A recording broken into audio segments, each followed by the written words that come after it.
When the Son of Man comes in his glory and all the angels with him, then he will sit on the throne of glory.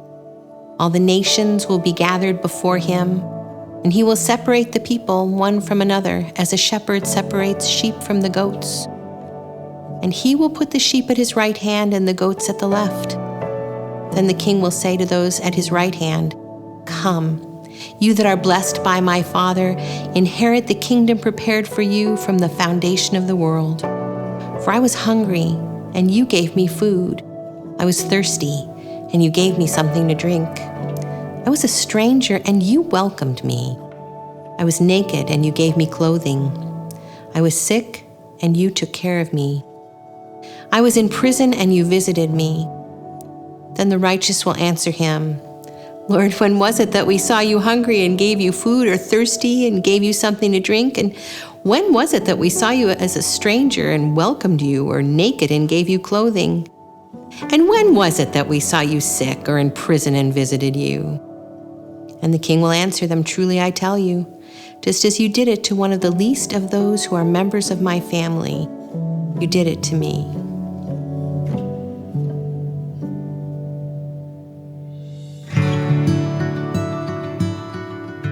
There's a lot of different ways that we reach out to the community, and we do that primarily in the role of neighbor. We have gotten to know our neighbors and our neighborhood, and we've heard their stories, and we've eaten with them, and in response to that, we have tried to meet needs that we have been able to meet. Everything we do is based on getting to know our neighbors, caring about our neighbors, being a neighbor, and that's ultimately what makes the difference. There are so many needs in this city. Last week it came out that we are the second highest poverty level of a mid-level city in the country. And so many things stem from that.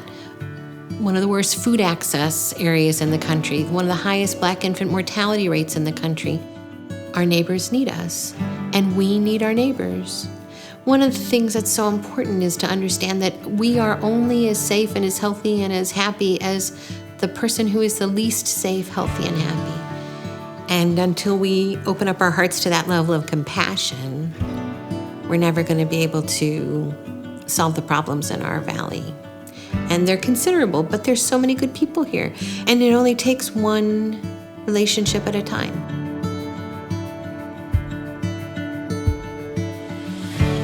Once a month, we do a food pantry.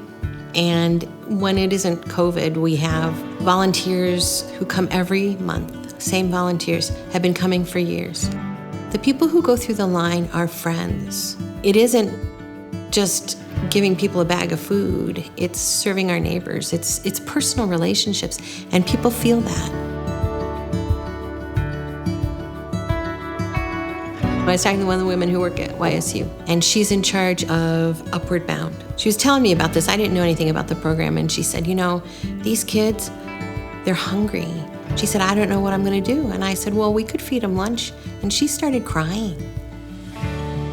And we've done it ever since because they become a part of our neighborhood. They become our neighbors. And so we always make way too much food because we want every kid to take a box of food home, sometimes a couple, sometimes a bag of apples, We always have ridiculously too much food because the kids say to us, oh, now my mom can eat. So again, once you know your neighbors, you make sure that you provide for them. So the thing that touches us as Episcopalians is that God became a person. God loves us so much that God became one of us. That God loves us so much that God chose to walk among us.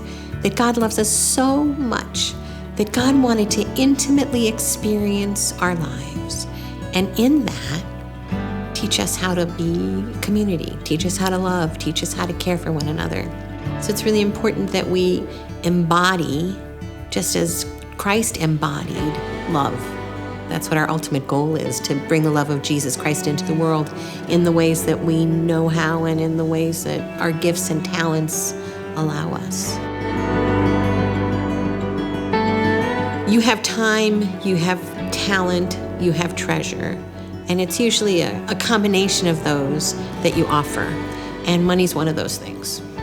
It isn't the only thing, by any means, but money helps. The thing underneath the thing is, what is God calling me to today that I can offer to the world? If we pay attention to what God's calling us into, then our lives are sweet. And it's joyful. Our lives are joyful. No matter the craziness of the world, our lives hold joy.